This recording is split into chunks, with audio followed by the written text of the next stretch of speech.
안녕하십니까. 여의도 24시입니다. 이번 시간에는 총선 참패 2달이 되도록 지지율이 신통치 않은, 지지율이 도대체 언제 오를지 기약이 없는 이 윤석열 정권, 그러니까 결국에는 윤석열 대통령과 윤석열 정부와 그리고 국민의힘에 대해서 얘기를 해보려고 합니다. 여러분들 그게 이상하지 않습니까? 분명히 윤석열 대통령은 이 총선에서 나타난 민심을 국정에 반영하겠다고 했습니다. 이제 정치를 하겠다고 했습니다. 근데 그 정치가 대체 뭔지 모르겠습니다. 그리고 이 총선에서 나타난 민심을 뭐라고 받아들였는지 모르겠습니다. 2달이 될 때까지 어떤 가시적인 변화가 있었습니까? 아니면 어떤 여러분들이 느낄 때에도 윤석열 대통령이 바뀌는구나. 윤석열 대통령이 상당한 충격을 받은 모양이구나 라고 이렇게 여길 만한 그런 어떤 조치들이 있었습니까? 글쎄 저는 잘 모르겠습니다. 왜냐? 여러분들 이번 총선에서 진 거는 여론조사 결과를 봐도 윤석열 대통령이고 국내임이 총선에서 졌다. 그 이유는 무엇인가? 여론조사 했더니 국민 10명 중에 7명이 윤석열 대통령을 꼽았지 않습니까? 그리고 또 윤석열 대통령 스스로도 자기 때문에 졌다고 얘기했지 않습니까? 그런데 그 말과 행동이 너무나도 다르다 그 말입니다. 그렇다고 한다면 정말 이 국정에 이번 총선 민심을 반영을 해야 되는데 이번 총선 민심이란 건 뭡니까? 대통령이 바뀌어야 된다. 대통령 배우자가 바뀌어야 된다. 이 대통령실이 바뀌어야 된다. 이 국정 운영 방식이 바뀌어야 된다. 이런 것들이었지 않습니까? 그런데 여러분들 그 바뀌는 거 여러분 느끼셨습니까? 보셨습니까? 글쎄 이거 뭐 보는 시각에 따라서 좀 다를 수가 있겠지만은 글쎄 이걸 한번 여론조사를 돌려보면은 뭐 여론조사 뻔하지 않습니까? 윤석열 대통령이 바뀌었다고 느낀다고 한다면 2022년 3월 달에 윤석열이라는 후보를 대통령으로 선출한 그때 당시에 그 지지층들이 상당수 돌아올 수밖에 없고 그래서 윤석열 대통령 국정 수행 지지율이 올라가고 그리고 국민의힘 정당 지지율이 올라갈 텐데 그게 아니지 않습니까? 한국갤럽 5월 5주차 여론조사 결과를 보면 윤석열 대통령 국정 수행 지지율은 얼마였습니까?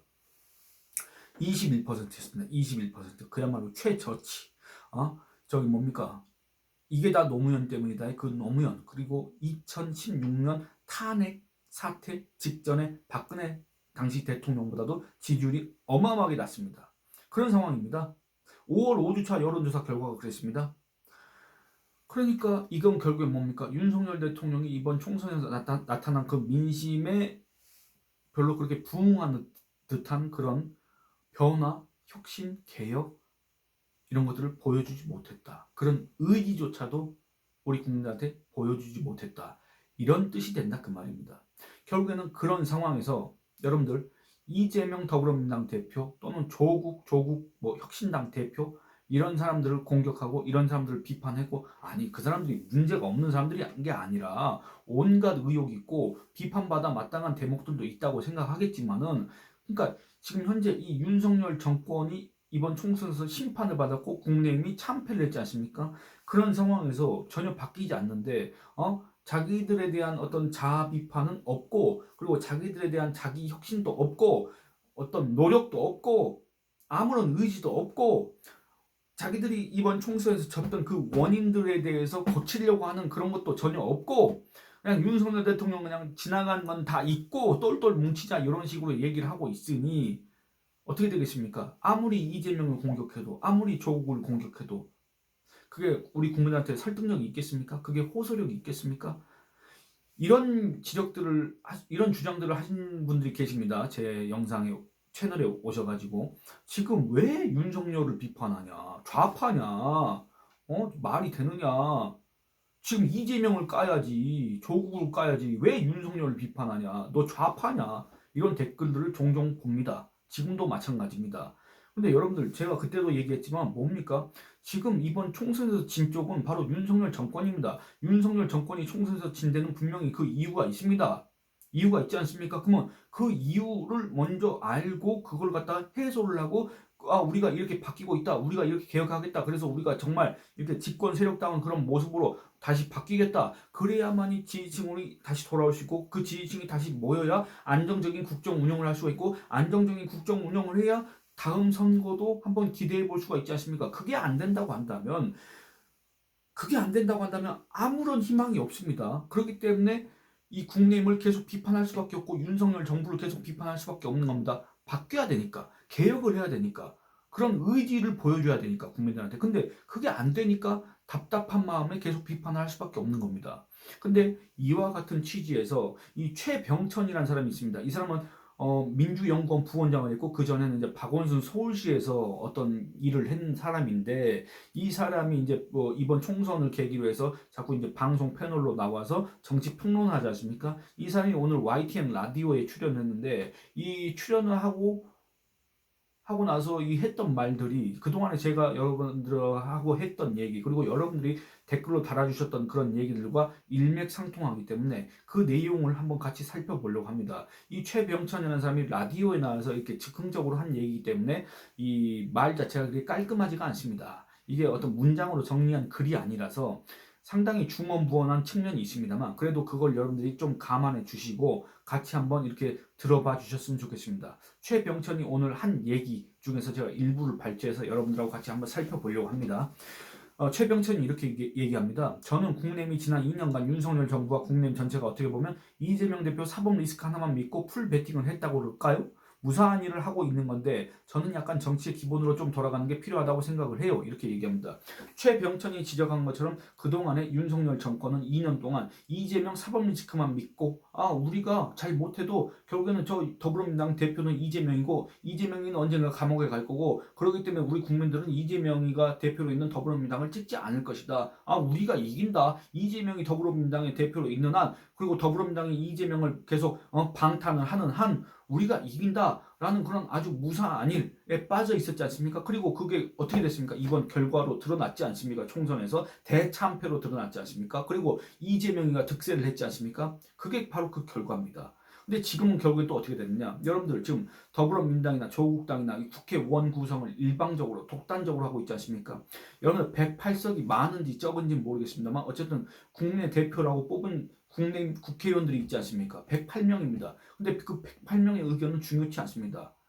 이런 상황인데 원래대로 한다면 저렇게 일방적으로 독단적으로 원 구성을 할 때 아주 비판 여론이 거세야 되는데 그렇지가 않습니다. 그 왜 그렇습니까, 여러분들? 도대체 이재명과 조국은 뭘 믿고 그렇게 하겠습니까? 바로 이제 과거에 윤석열 정권이 이재명 리스크를 믿고 그렇게 했듯이 이제 이재명 또는 이 좌파 세력들은 윤석열 리스크를 믿고 그렇게 하는 겁니다. 그렇게 막 나간다라는 비판을 받을 정도로 그렇게 일방적으로 하는 겁니다. 뭘 믿고 그렇게 합니까? 바로 윤석열 리스크 또는 윤석열 부부 리스크 또는 김건희 리스크 이런 것들을 믿고 하는 겁니다. 이제 완전히 상황이 바뀌어버렸습니다. 그럼 어떻게 해야 됩니까, 여러분들? 그런 리스크를 해소해야 되지 않습니까? 리스크를 해소할 수 있는 사람이 누굽니까? 바로 그 당사자들일 텐데 그 당사자들이 그런 리스크를 해소하려고 했던 그런 의지를 피력한 바 있습니까? 그런 어떤 구체적인 대책들을 갖다가 여러분들 내놓은 적이 있습니까? 또는 그거는 아니지만 어떤 다른 조치들을 이행한 적이 있습니까? 모르겠습니다. 저는 잘 모르겠습니다. 왜냐? 본 적이 없으니까. 여러분들 보셨습니까?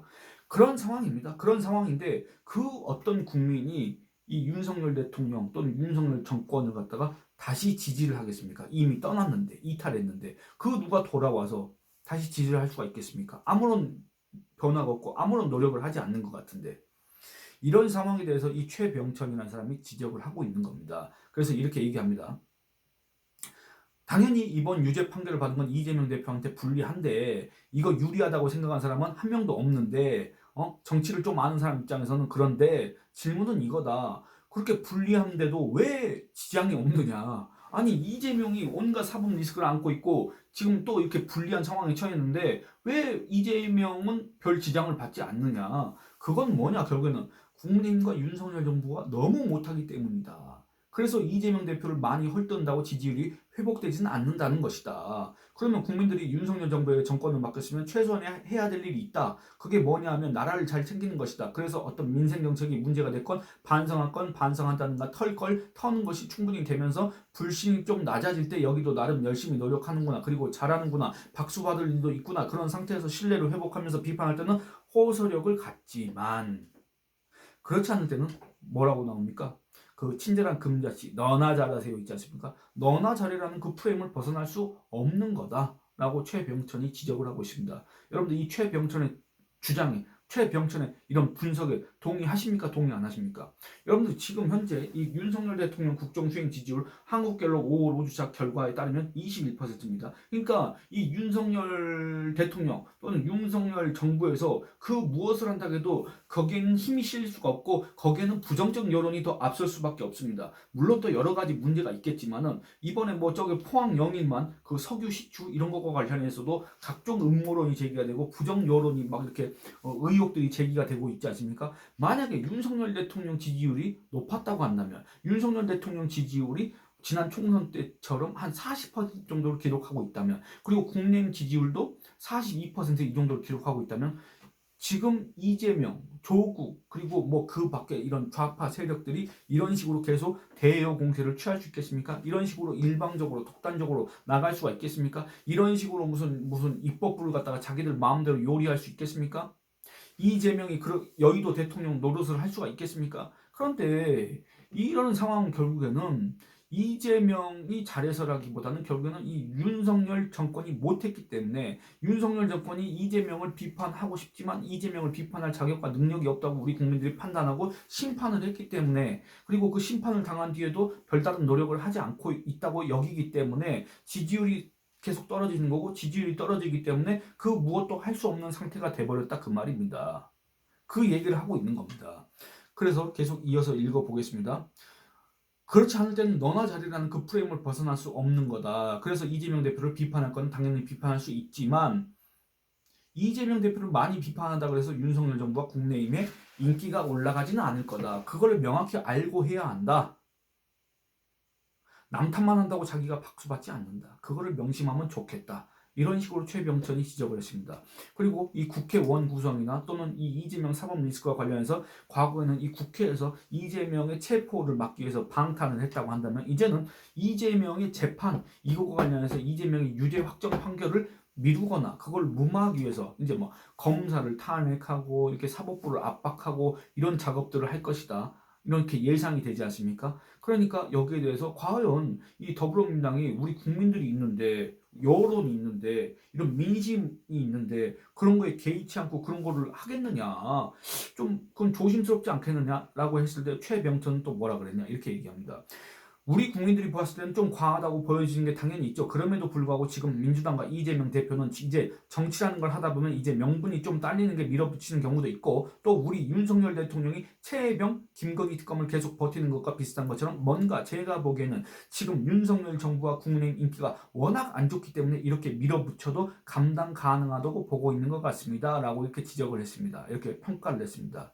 여러분들 이 평가에 동의하시는지 안 하시는지 모르겠습니다. 근데 저는 이 최병천의 이런 분석에 동의를 합니다. 상당히 타당하다고 생각합니다. 왜냐? 제가 그 전부터도 계속 이런 지적을 해왔고 그런 취지에서 이 윤석열 정부, 윤석열 정권을 계속 비판해왔기 때문입니다. 이게 이런 비판이 윤석열 정부가 망하라고 한 비판이 아닙니다. 윤석열 대통령이 안 되라고 한 비판이 아니었습니다. 바뀌어야 된다. 바뀌어야만 살 수가 있다. 바뀌어야만 이런 정치적 위기를 벗어날 수 있다. 바뀌어야만 이 이재명과 조국, 이 더불어민주당과 조국당의 이런 일당은 아닙니다만 사실상의 이런 일당 독재를 막을 수가 있다.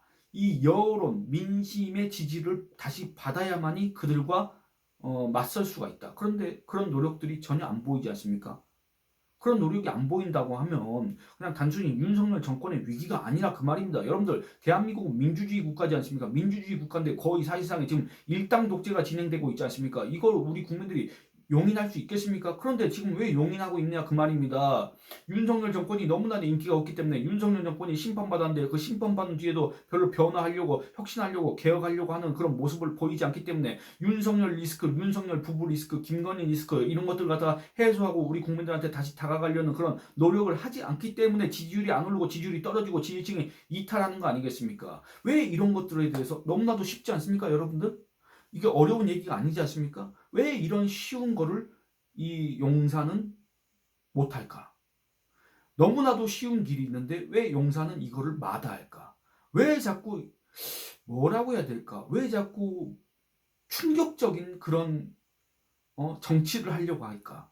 이게 정말로 이해가 되지 않고 정말로 공감이 되지 않고 이런 것들이 더 진행되면 진행될수록 이 정권은 점점 더 위험에 빠질 가능성이 있다. 이런 조언을 하고 싶습니다. 여러분들 댓글로 의견 많이 남겨주시기 바랍니다. 이 영상은 이만 마치겠습니다. 감사합니다.